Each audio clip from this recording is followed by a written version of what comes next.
It is indeed an honor for me to be here tonight. It's been almost 37 years to the day that I graduated from UT. I remember a lot of things about that day. I remember I had a throbbing headache from a party the night before.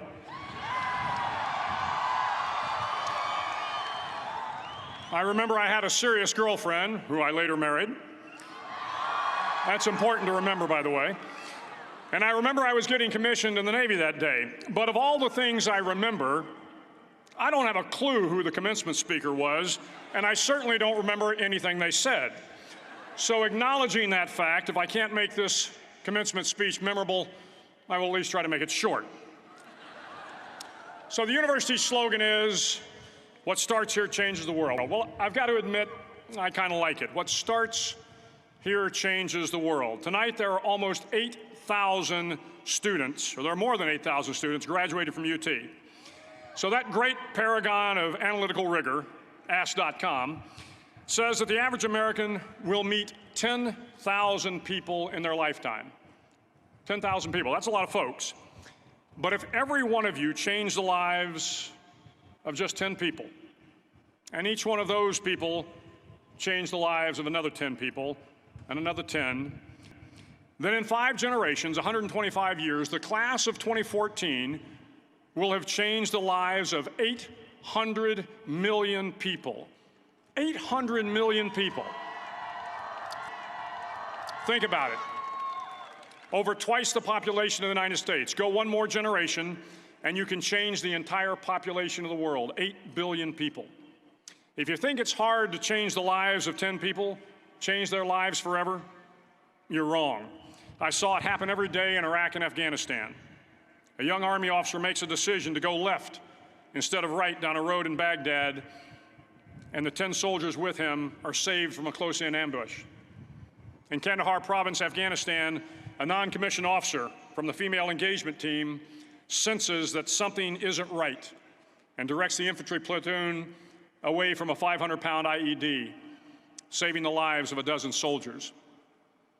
But if you think about it, not only were those soldiers saved by the decisions of one person, but their children were saved, and their children's children. Generations were saved by one decision, one person. But changing the world can happen anywhere, and anyone can do it. So what starts here can indeed change the world. But the question is, what will the world look like after you change it? Well, I'm confident that it will look much, much better. But if you'll humor this old sailor for just a moment, I have a few suggestions that may help you on your way to a better world. And while these lessons were learned during my time in the military, I can assure you that it matters not whether you ever served a day in uniform. It matters not your gender, your ethnic or religious background, your orientation, or your social status. Our struggles in this world are similar, and the lessons to overcome those struggles and to move forward, changing ourselves and changing the world around us, will apply equally to all.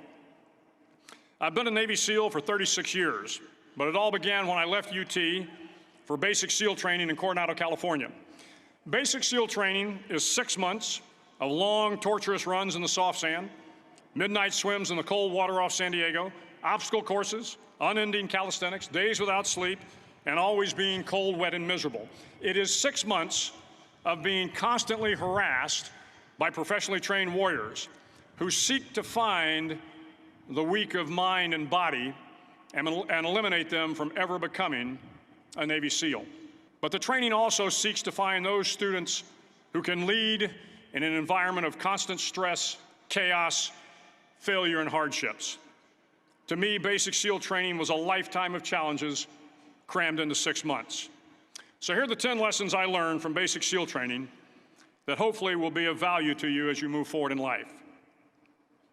Every morning in SEAL training, my instructors, who at the time were all Vietnam veterans, would show up in my barracks room, and the first thing they'd do was inspect my bed. If you did it right, the corners would be square, the covers would be pulled tight, the pillow centered just under the headboard, and the extra blanket folded neatly at the foot of the rack. It was a simple task, mundane at best, but every morning we were required to make our bed to perfection. It seemed a little ridiculous at the time, particularly in light of the fact that we were aspiring to be real warriors, tough, battle-hardened SEALs. But the wisdom of this simple act has been proven to me many times over. If you make your bed every morning, you will have accomplished the first task of the day. It will give you a small sense of pride, and it will encourage you to do another task, and another, and another. And by the end of the day, that one task completed will have turned into many tasks completed. Making your bed will also reinforce the fact that the little things in life matter. If you can't do the little things right, you'll never be able to do the big things right. And if by chance you have a miserable day, you will come home to a bed that is made, that you made. And a made bed gives you encouragement that tomorrow will be better. So if you want to change the world, start off by making your bed. During SEAL training, the students are all broken down into boat crews. Each crew is 7 students, 3 on each side of a small rubber boat, and 1 coxswain to help guide the dinghy. Every day, your boat crew forms up on the beach and is instructed to get through the surf zone and paddle several miles down the coast. In the winter, the surf off San Diego can get to be 8 to 10 feet high, and it is exceedingly difficult to paddle through the plunging surf unless everyone digs in. Every paddle must be synchronized to the stroke count of the coxswain. Everyone must exert equal effort, or the boat will turn against the wave and be unceremoniously dumped back on the beach. For the boat to make it to its destination, everyone must paddle. You can't change the world alone. You will need some help. And to truly get from your starting point to your destination takes friends, colleagues, the goodwill of strangers, and a strong coxswain to guide you. If you want to change the world, find someone to help you paddle. Over a few weeks of difficult training, my SEAL class, which started with 150 men, was down to just 42.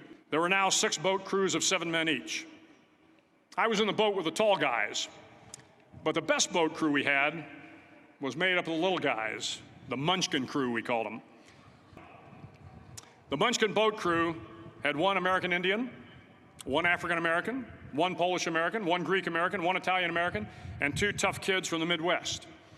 They out-paddled, outran, and outswam all the other boat crews. Big men in the other boat crews would always make good-natured fun of the tiny little flippers the Munchkins put on their tiny little feet at every swim. But somehow these little guys from every corner of the nation and the world always had the last laugh, swimming faster than everyone and reaching the shore long before the rest of us. SEAL training was a great equalizer. Nothing mattered but your will to succeed, not your color, not your ethnic background, not your education, not your social status. If you want to change the world, measure a person by the size of their heart, not by the size of their flippers. Several times a week, the instructors would line up the class and do a uniform inspection. It was exceptionally thorough. Your hat had to be perfectly starched, your uniform immaculately pressed, your belt buckle shiny and void of any smudges. But it seemed that no matter how much effort you put into starching your hat or pressing your uniform or polishing your belt buckle, it just wasn't good enough. The instructors would find something wrong. For failing the uniform inspection, the student had to run, fully clothed, into the surf zone, then wet from head to toe, roll around on the beach until every part of your body was covered with sand. The effect was known as a sugar cookie. You stayed in the uniform the rest of the day, cold, wet, and sandy. There were many a student who just couldn't accept the fact that all their efforts were in vain, that no matter how hard they tried to get the uniform right, it went unappreciated. Those students didn't make it through training. Those students didn't understand the purpose of the drill. You were never going to succeed. You were never going to have a perfect uniform. The instructors weren't going to allow it. Sometimes, no matter how well you prepare or how well you perform, you still end up as a sugar cookie. It's just the way life is sometimes. If you want to change the world, get over being a sugar cookie and keep moving forward.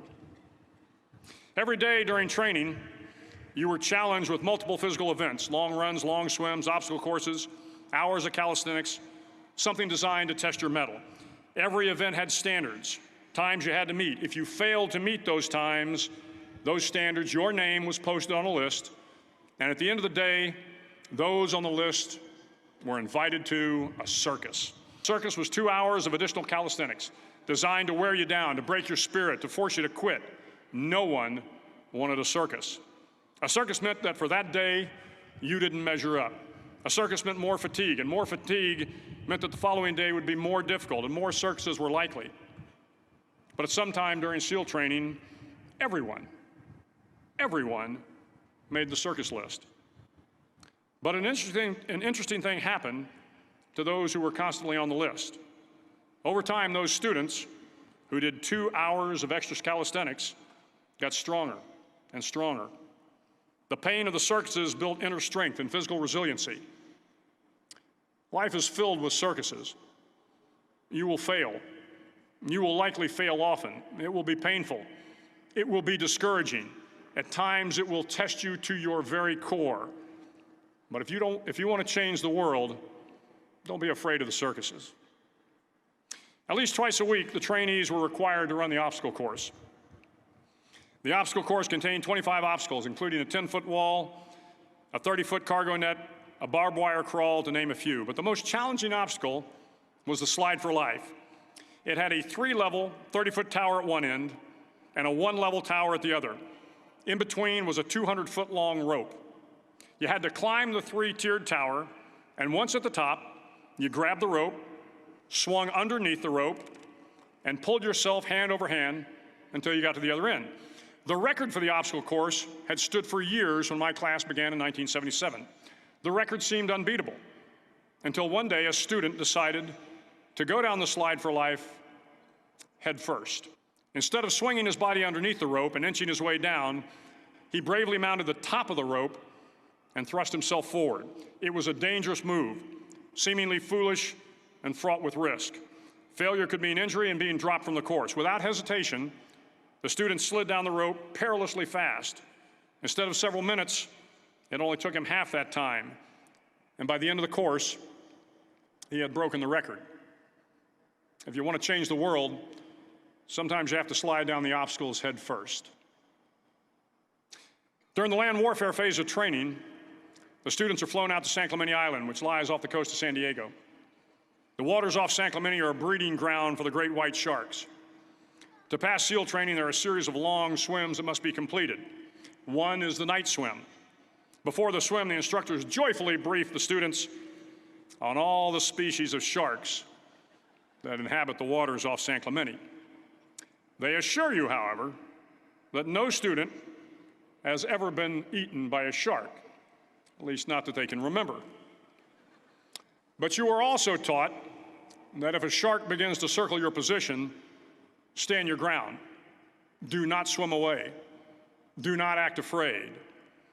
And if the shark, hungry for a midnight snack, darts towards you, then summons up all your strength and punch him in the snout, and he will turn and swim away.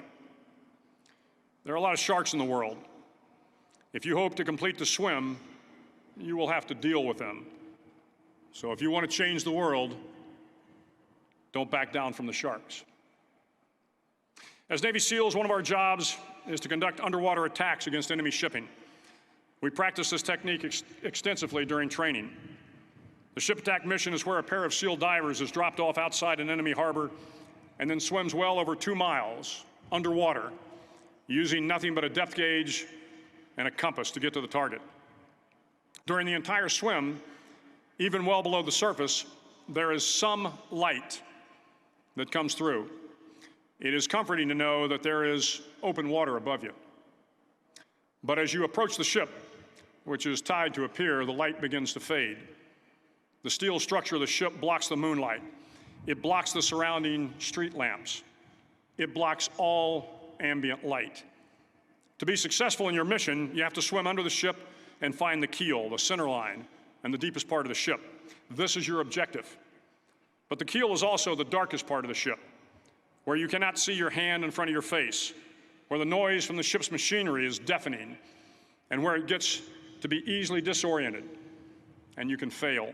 Every SEAL knows that under the keel, at that darkest moment of the mission, is a time when you need to be calm, when you must be calm, when you must be composed, when all your tactical skills, your physical power, and your inner strength must be brought to bear. If you want to change the world, you must be your very best in the darkest moments. The 9th week of training is referred to as Hell Week. It is 6 days of no sleep, constant physical and mental harassment, and one special day at the Mud Flats. The Mud Flats are an area between San Diego and Tijuana where the water runs off and creates the Tijuana Sloughs, a swampy patch of terrain where the mud will engulf you. It is on Wednesday of Hell Week that you paddle down to the Mud Flats and spend the next 15 hours trying to survive this freezing cold, the howling wind, and the incessant pressure to quit from the instructors. As the sun began to set that Wednesday evening, my training class, having committed some egregious infraction of the rules, was ordered into the mud. The mud consumed each man till there was nothing visible but our heads. The instructors told us we could leave the mud if only 5 men would quit. Only 5 men, just 5 men, and we could get out of the oppressive cold. Looking around the mud flat, it was apparent that some students were about to give up. It was still over 8 hours till the sun came up, 8 more hours of bone-chilling cold. The chattering teeth and the shivering moans of the trainees were so loud, it was hard to hear anything. And then one voice began to echo through the night. One voice raised in song. The song was terribly out of tune, but sung with great enthusiasm. One voice became 2, and 2 became 3, and before long, everyone in the class was singing. The instructors threatened us with more time in the mud if we kept up the singing, but the singing persisted. And somehow the mud seemed a little warmer, and the wind a little tamer, and the dawn not so far away. If I have learned anything in my time traveling the world, it is the power of hope. The power of one person, a Washington, a Lincoln, King, Mandela, and even a young girl from Pakistan, Malala. One person can change the world by giving people hope. So if you want to change the world, start singing when you're up to your neck in mud. Finally, in SEAL training, there's a bell. A brass bell that hangs in the center of the compound for all the students to see. All you have to do to quit is ring the bell. Ring the bell, and you no longer have to wake up at 5 o'clock. Ring the bell, and you no longer have to be in the freezing cold swims. Ring the bell, and you no longer have to do the runs, the obstacle course, the PT, and you no longer have to endure the hardships of training. All you have to do is ring the bell to get out. If you want to change the world, don't ever, ever ring the bell. Start each day with a task completed. Find someone to help you through life. Respect everyone. Know that life is not fair and that you will fail often. But if you take some risks, step up when the times are the toughest, face down the bullies, lift up the downtrodden, and never, ever give up, if you do these things, the next generation and the generations that follow will live in a world far better than the one we have today. And what started here will indeed have changed the world for the better. Thank you very much. Hook 'em horns.